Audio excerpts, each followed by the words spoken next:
क्या परशुराम सच में भगवान के अवतार थे? नमस्कार मित्रों, आप सभी का विश्वात्मा क्रिएशन चैनल पर स्वागत है। आज हम आपसे परशुराम के बारे में कुछ बातें करने जा रहे हैं।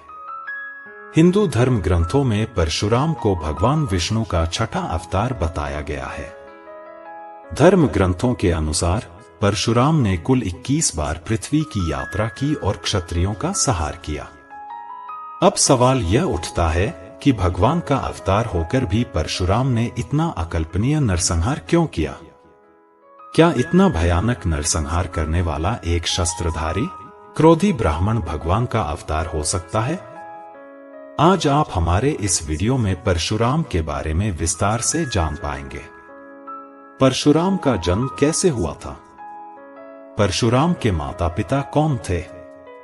परशुराम के गुरु कौन थे? परशुराम ने क्षत्रियों का नाश क्यों किया था? क्या शस्त्रधारी, क्रोधी ब्राह्मण परशुराम वास्तव में भगवान के अवतार थे? अगर कभी भी आपके मन में ये प्रश्न आए हैं, तो इसका उत्तर जानने के लिए वीडियो को अंत तक जरूर देखें। तो आइए अब हम इन सब सवालों का जवाब जानने की कोशिश करते हैं। आज की हमारी यह कथा ब्रह्मवैवर्त पुराण से ली गई है। परशुराम एक शस्त्रधारी, उग्र स्वभाव के ब्राह्मण थे। हिंदू धर्म शास्त्रों के अनुसार परशुराम भगवान विष्णु के छठे अवतार हैं। परशुराम का असली नाम राम था, लेकिन हाथ में परशु यानी कुल्हाड़ी धारण करने के कारण उनका नाम परशुराम पड़ा। सप्त ऋषियों में से एक ऋषि भृगु के वंशज होने के कारण उन्हें भार्गव परशुराम भी कहा जाता है। परशुराम के पिता का नाम जमदग्नि और माता का नाम रेणुका था। परशुराम ने अपने दादा ऋचिक मुनि और पिता जमदग्नि से वेद तथा अन्य धर्मशास्त्रों की शिक्षा प्राप्त की थी। परशुराम ने अपने पिता जमदग्नि के मामा राजर्षि विश्वामित्र और भगवान शिव से अस्त्र शस्त्र की शिक्षा प्राप्त की। आखिर परशुराम ने पृथ्वी को क्षत्रियों से विहीन करने का निश्चय क्यों किया? कथा के अनुसार एक बार माहिष्मतीपुर के राजा कार्तवीर्यार्जुन, जिन्हें सहस्त्रार्जुन या सहस्त्रबाहु भी कहा जाता है, अपनी विशाल सेना के साथ शिकार पर गए थे। शिकार से लौटते समय राजा सहस्त्रार्जुन अपनी सेना सहित ऋषि जमदग्नि के आश्रम में पहुंचे। ऋषि ने माता कामधेनु की सहायता से राजा सहस्त्रार्जुन और उनकी सेना का स्वादिष्ट भोजन से सत्कार किया।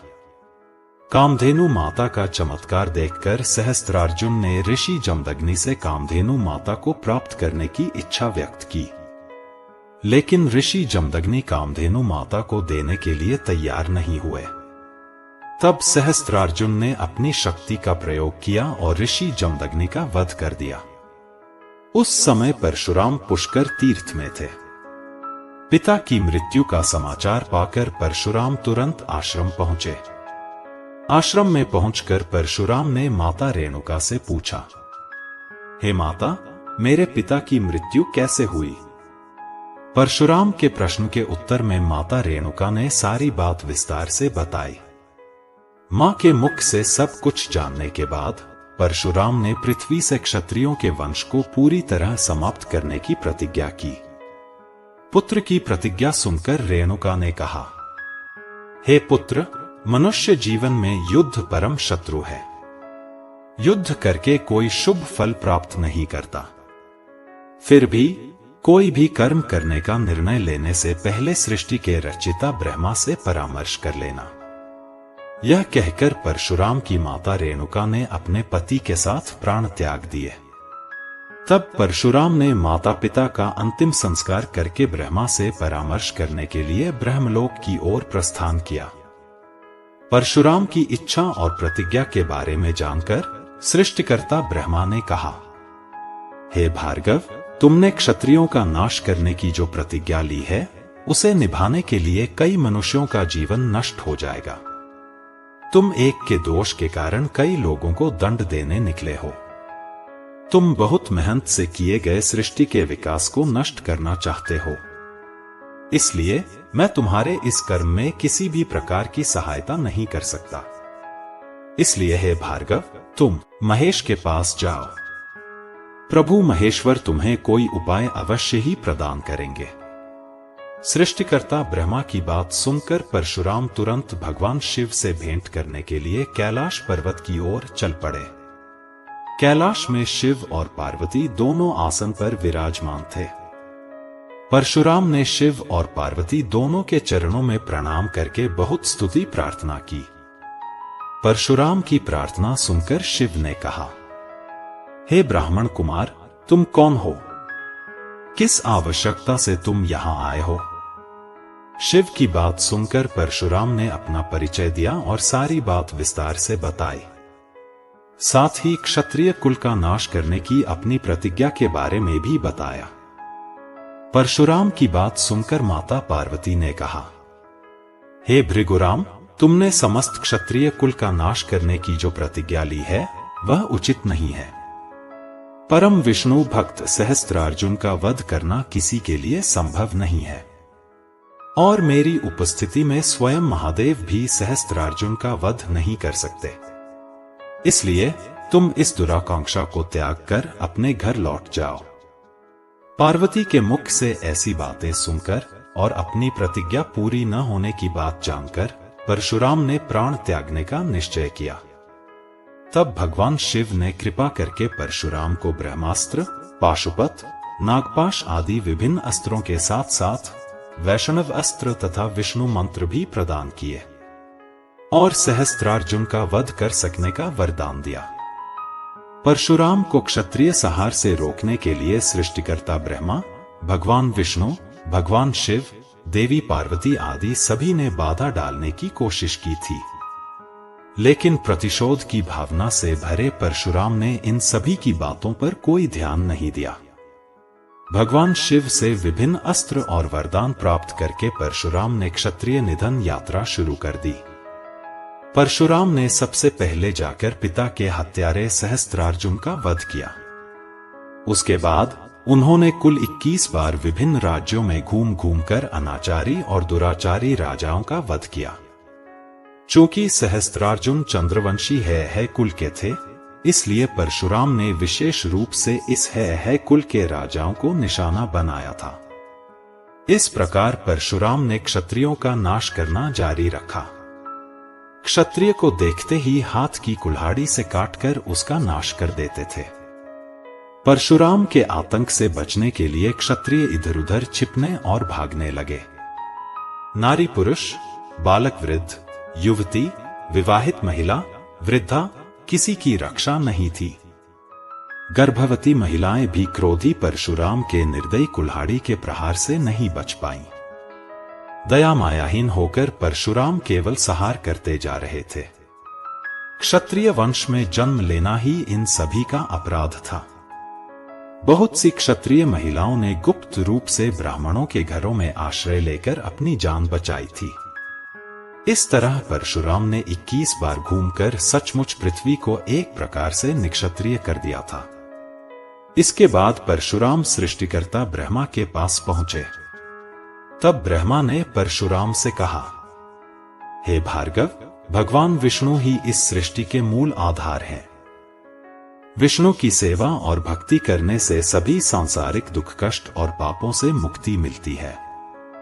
और एक बात सुनो, गुरु तुष्ट होने पर देव तुष्ट होते हैं। गुरु परम ब्रह्मा स्वरूप हैं। तुमने चूंकि क्षत्रिय कुल का नाश करके बहुत पाप किए हैं, इसलिए तुम अपने गुरु महेश्वर की भक्ति करो। महेश्वर की कृपा से तुम्हारे सभी पापों का नाश होगा। ब्रह्मा की बात सुनकर परशुराम भगवान शिव से मिलने के लिए कैलाश की ओर चल पड़े। लेकिन इस बार कैलाश में जाकर परशुराम का सामना गणेश से हुआ।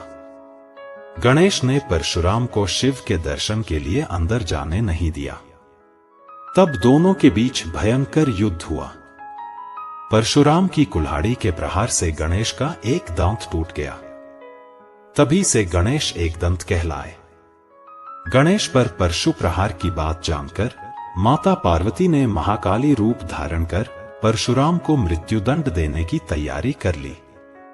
लेकिन भगवान शिव की कृपा से महाकाली शांत हुई और परशुराम का जीवन बच गया। इसके बाद परशुराम ने अपने पापों का प्रायश्चित करने के लिए मंदारगिरी पर्वत पर जाकर भगवान विष्णु की तपस्या शुरू कर दी। बाद में त्रेता युग में जब भगवान विष्णु के 7वें अवतार राम ने सीता के स्वयंवर में शिव का धनुष तोड़ा था, तब परशुराम स्वयंवर सभा में उपस्थित हुए और राम को मृत्युदंड देने पर उतारू हो गए थे। लेकिन राम के हाथों परशुराम का अहंकार नाश हुआ और उनका सारा अहंकार समाप्त हो गया। इसके बाद से परशुराम का क्रोध खत्म हो गया और वे मंदार पर्वत पर तपस्या करने के लिए चले गए। इस प्रकार परशुराम ने एक क्षत्रिय राजा कार्तवीर्यार्जुन अर्थात सहस्त्रबाहु अर्थात सहस्त्रार्जुन पर क्रोध करके पृथ्वी से क्षत्रिय कुल को जड़ से नष्ट करने के लिए यह विनाश लीला की थी। अब आप ही बताइए कि एक क्षत्रिय राजा सहस्त्रार्जुन ने अपराध किया था, तो सहस्त्रार्जुन के उस एक अपराध के लिए समस्त क्षत्रिय कुल को नाश करना कहां का न्याय है।